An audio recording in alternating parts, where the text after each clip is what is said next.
By the late 19th century, Europe's relationship with Africa was changing. Trade was no longer enough. Europe wanted control. Not just over people, but over land, labor, and above all, resources. This is the story of how the map of modern Africa was drawn. It's a story that reveals the borders weren't created to reflect cultures, languages, or existing nations. They were designed to secure gold, diamonds, rubber, and strategic minerals. Africa wasn't divided randomly. It was mapped for extraction. We've often been told that Africa's colonial borders are arbitrary, careless, or accidental. We see those long, straight lines cutting across the continent and assume they were drawn by someone who knew nothing about the people living there. This explanation, while partially true, hides a much more calculated truth. These borders weren't just careless, they were deliberate. They were drawn to isolate resource-rich zones, making them easier to control. They were positioned to separate the interests of rival European powers, preventing conflict between them. And most importantly, they were designed to secure transport routes, rivers, and future railway lines that would carry Africa's wealth to the coast. The cultural and social fabric of the continent was ignored, but the economics were meticulously planned. The myth of arbitrary borders is a convenient story. The reality is far more strategic. This brings us to the infamous Berlin Conference of 1884. For 3 months, representatives from 14 European powers sat around a table in Germany and carved up an entire continent. Not a single African leader was present. No one was there to speak for the kingdoms, empires, and communities whose fates were being decided thousands of miles away. So, what did the Europeans have on their table? They had maps, some accurate, some wildly speculative. They had trade reports, mineral surveys, and shipping routes. They were looking at river access, potential gold belts, fertile land for cash crops, and known mineral deposits. What they ignored was everything that made Africa human: ancient ethnic boundaries, complex political systems, and historical kingdoms that had existed for centuries. In their eyes, Africa wasn't a continent of people, it was a balance sheet, and its assets were about to be divided. Let's look closer at the evidence. The connection between colonial borders and natural resources is impossible to ignore. Many of these seemingly random lines align with stunning precision to known geological formations and resource zones. Take the gold-rich regions of West Africa. They were often split between French and British colonies, not by accident, but to ensure each empire got a share of the wealth. The vast copper belt in Central Africa was placed almost entirely under single European control, simplifying extraction for one power. Diamond fields in the south were tightly bordered and heavily militarized from the moment they were discovered. Those straight lines you see on the map, they weren't just lazy cartography. They made administration and resource management simpler for a colonial government whose primary goal was profit, not good governance. Colonies were designed to be profitable businesses, not stable nations. The human cost of that business model was never part of the calculation.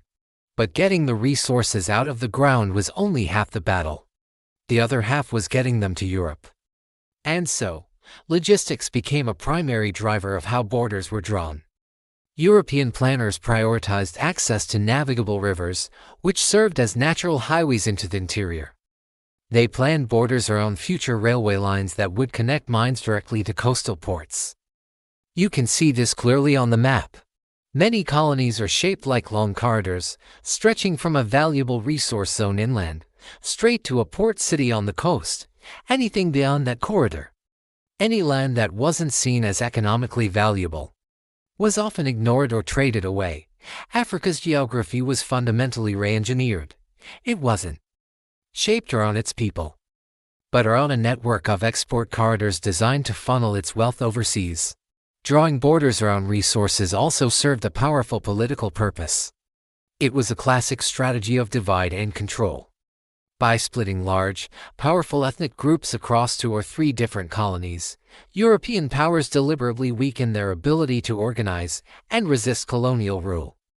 A unified people is a threat, a fractured one is easier to manage. At the same time, Rival groups with histories of conflict were often forced together into a single administrative unit. This created internal tensions and ensured that local populations were more focused on each other than on their colonial rulers. This wasn't an unfortunate side effect. It was a feature of the system. The resulting instability wasn't a mistake. It was a form of manageable chaos that made colonial domination easier and cheaper to maintain. When African nations finally began to achieve independence in the mid-20th century, they inherited these colonial borders. They were a poison chalice. They were borders that trapped critical resources under exploitative contracts that continued to benefit foreign corporations. They fueled internal conflicts, as groups forced together now vied for control of the new state. And they created nations that were often economically imbalanced, with all the wealth concentrated in one region and neglect everywhere else. Many of the post-colonial struggles for stability and prosperity are directly linked to these lines drawn on a map a century earlier. The era of direct colonial rule may have ended, but its logic, its economic priorities, and its power structures were locked into the very geography of the new African nations. So why isn't this story more widely known? Why do we stick to the simpler narrative of careless mapmaking? Because acknowledging that borders were drawn for resources exposes deeply uncomfortable truths. It recasts colonization not as a civilizing mission, but as a highly organized project of theft.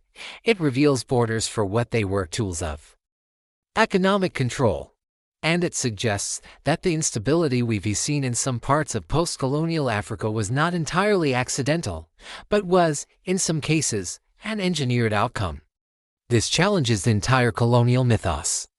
It's much easier to claim it was all just a big, disorganized mistake than to admit the maps were intentional, the extraction was calculated, and the consequences were devastating. Today, Africa's borders are not just lines on a map. They are the legacy of economic decisions made in European capitals over a century ago. They are political strategies hardened into geographical fact. They are the ghosts of colonialism that continue to haunt the present. To truly understand modern Africa, its politics, its economies, and its challenges, we have to understand how and why its borders were drawn. Because this history didn't just shape the past. It is actively shaping our world right now. If this series is changing the way you see global history, then continue this journey with us. Subscribe for more African history explained with evidence, context, and clarity, not with colonial myths. Thanks for watching.